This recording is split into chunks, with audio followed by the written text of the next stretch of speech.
Good afternoon, sir. In on street, I got on street, here for Meg interview. Maybe network. In on street, I got on street, I got Meg interview. Take what you hunde ne pabielo, no yene ne pabielo to the mad. In on street, I got a black and Meg interview. Take what you home why you run and packing the pabielo. Chop muka no network adreba. Aha, Chinwe blessing. Chinwe blessing, the one you bet. Anambra State. Eben Anambra. Dunukofia local government. Eben I do look off your local government. Ukulabogu. I had the way for Nana, I can't be out of the Lamazo. The way with face, it's the phone now.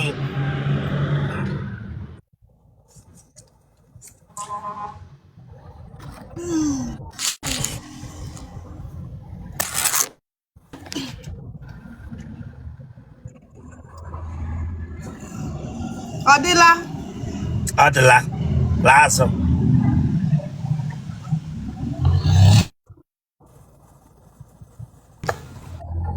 Bishop Adile toi. Turn up. Come here too. Sorry, sir. Turn up. You no monitor in the government school. Turn on monitor class prefect in the government federal government school. I think it's the phone and I get as a turn on.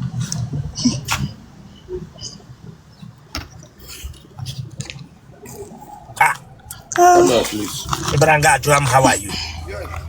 Ibranga Juam, how are you? Koye Buka boy na. No, I'm a military. Don't. It's okay. Kekwano. Yes, sir. Kekwano. I've been labor before. Nebe. Huh? Nebe. Godwin, know your labor before. I've been here before. Huh? I've been here before. Bishop. You say what again? Bishop, you know where you. Okay, we no sweater. Now here we farming now. Sweater. What is sweater? Tell her, Rosanna. Sweater, Bishop. You are my shoe. What is sweater?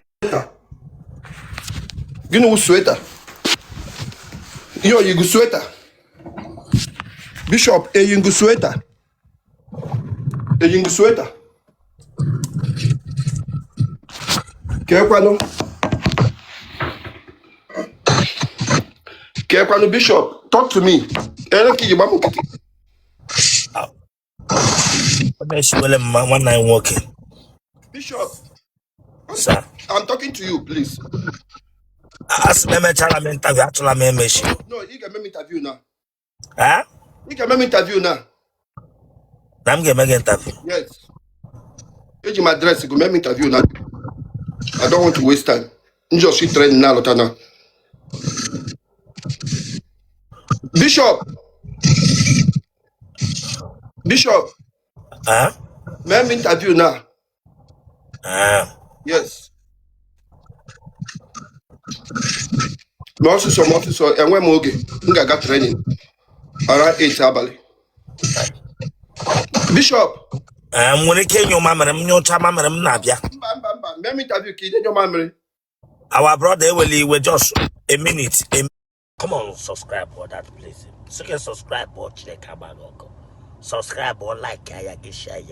Or I am and watch it. I get back. They just know what I have to share the game for what? Subscribe or for this place.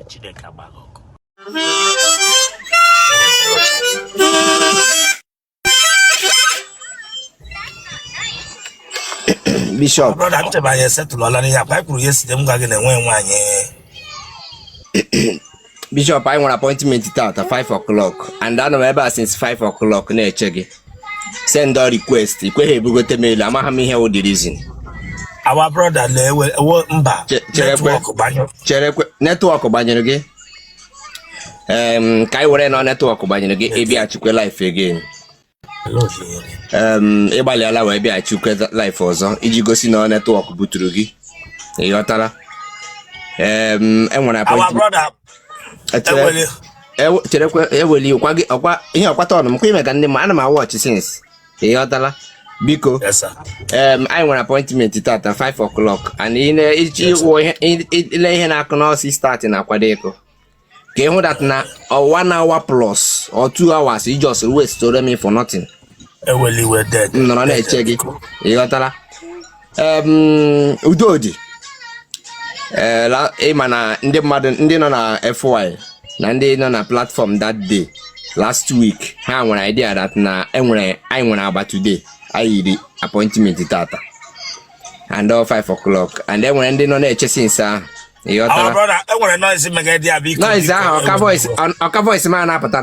Noise ahụ ọka voice ma na-apụta. Ọ dị loud karịa my voice. Ihe m jụrụ gị asị m my the voice na the noise ọka my voice dị loud. Yes or no? Gee ntị, ọ wụrụ ihe iji bịaghachi life. Ihe ahụ agwara m gị agwasị gị ọ na-adị mma mmadụ kwuo ya awụrụ ikwu obi ya awụrụ bi nwanne mmadụ. Ịghọtala? Nwede yara ibe na-esi okwu and onye akparịla ibe ya, onye gbuwe achara onye gbuwe, onye akpọrọ ibe ya onye ikolu. Ịghọtala? So ihe m kwuru bịaghachi iwu ka anyị mezuo nkwa anyị kwere onwe anyị. Ikwere m nkwa na mbịa taa ebe 5 o'clock 5 ahụ ka m bịakwara na ọ bụrụ na ọ gbatịa n'aka Chukwu mebere ọ dịkwala ka o si adị mmecha gbagote. Ị ga-agwa m ka ọ ga-esi were adị. Ekwefuru na ị na-ahụ comment section asị gị gbam ndị nọ mgbe o mere na asị gị gbam na ọ wụ taa ka o si wee dị. Ịghọtara? Nwanne adị m emegide gị enwere onye megide n'ibe mana oke ama na ama aga na-akpa adibe mana adibe ama na ama achọ oke. Ịghọtala? So biko n'ugwu nke gị nkwa ekwere m taa ọ ihe m bịara. Ịghọtala? So our brother Amadu ndị m na-awọchị since edikwa na-akpọ awa sister ka ị na-akpọ awa brother ka ego ga-erizi n'aka m ọ na-awụzi m na-awụzi awa brother. Adam aghọtazi our brother wo ya ịwụ na our brother na agwa onye manụ nke m ga-ekwu na ya afọ ụka biko ewele iwele le amakwado m moderator bụ gotere gị. Ghọtala? Because me na moderator agwakwara m ha sị onwebe nwaanyị nọ nọ. Ịghọtala? Biko enwe nwaanyị anọghị. Bishop na-emewe interview short. Na-emewe interview biko.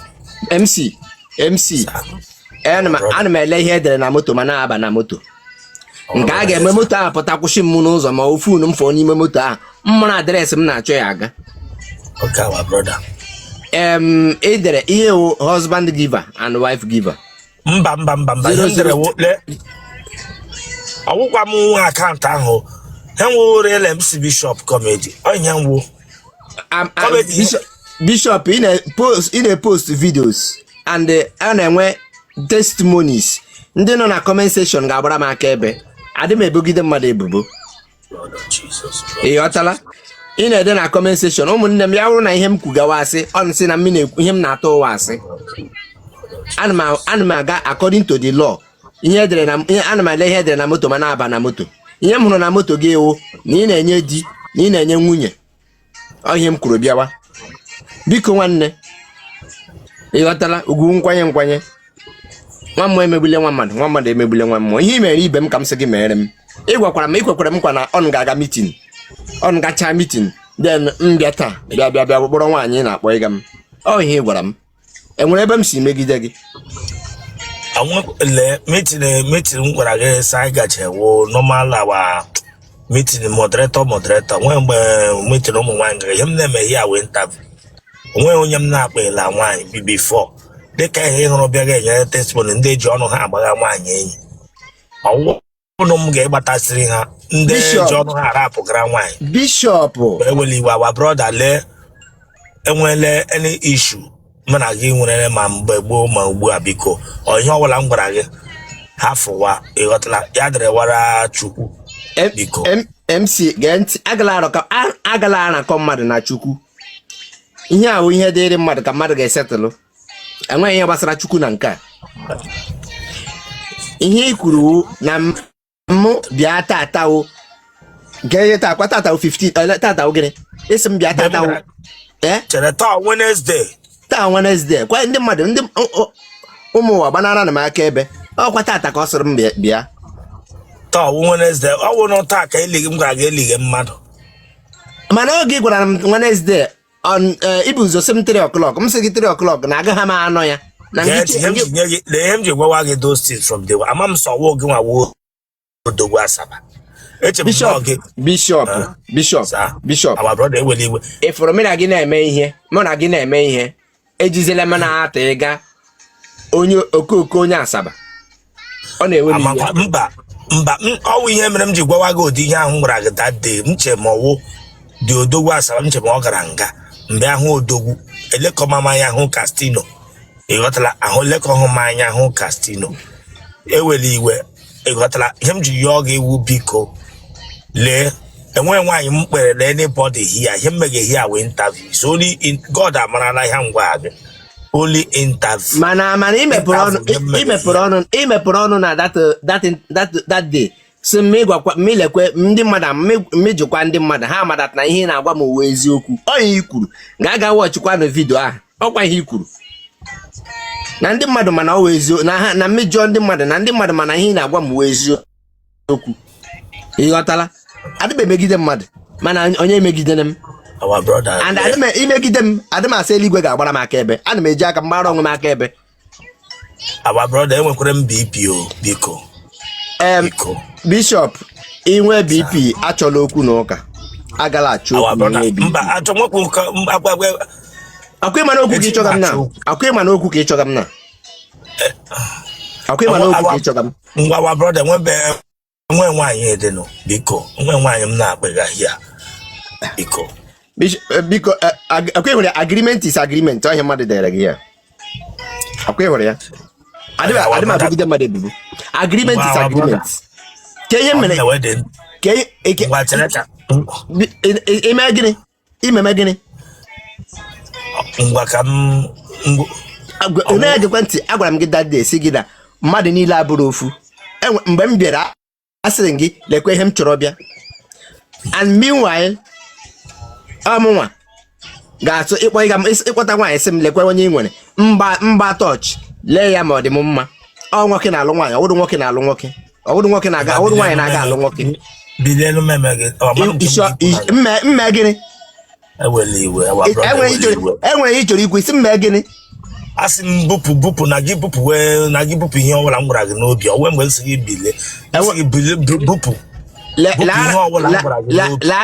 larịa anya n'akụkụ mba ihe anyị chesa ọwụ ihe mkpụrụ ihe mkpụrụ m sị bupụ na gị bupụ ihe ọbụla m gwara gị mbụ elebe ma priti dọra ọkwa ya ihe usoro kwuo okwu gee ntị m agwa gị larịa anya n'akụkụ ma enwere gị ịhụrụ blessed sacrament enwere gị ịhụrụ blessed sacrament enwere gị ịhụrụ cross mbasa na-ege ntị ekwela m before nwa mmụọ emebile nwa mmadụ nwa mmadụ emebile nwa mmụọ oke agbana ama aga na-akpa dibịa amakwala ama achọ oke ngwa nna m ukwu eweliwe nọrọ ọdụ meme gị anụ efufe buru m ọtọ before ya sị m nọrọ ọdụ ka efufere m ọtọ ọwụdụ ka ime m ihe gwara m owu dat na ị ga-aga meeting na-ege ntị I stand by my word isi m na ị ga-aga meeting ọnụ nwere meeting ụmụ nwaanyị ebe ị ga-aga ahụtara m na ndị nwere ndị bụ ọrịa mamịrị na ọrịa shuga ọkwa ihe gwara m isi ọhịa ihe ha kwuru ha wee our brother isi na ọwa ihe ha kwuru ha ke ndị wụ ha isi ọha kwuru ke ndị wụ ha mba ọ na-adịkwa mma achọrọ m ka ya si gị n'ọnụ wee pụta isi ọhịa ihe ha kwuru amadị m ihe imenere ọhịa ihe ha kwuru oge maka ngwaga ọwụdị m maka ịgwaga akwụkwa mmiri na-ekwu okwu gị na-achọ moderator ele na ịchọrọ ịga ndụ moderator nwe over ka ọwụ gịnị gịle ya nọ nga ahụ gị na-agwa ya okwu Bishop achọrọ m ịjụ gị ihe m chọrọ ịjụ ka gbuo watch Charlie. Watch Charlie. Well, we should watch Charlie. My name is the wicked. Come on, subscribe for that place. So you can subscribe or check Kabago. Subscribe or like ya get share ya. Awara ya bag. Watch it ya get back. You just know what ya taku shares again for what? Subscribe or for this place. Chile Kabago.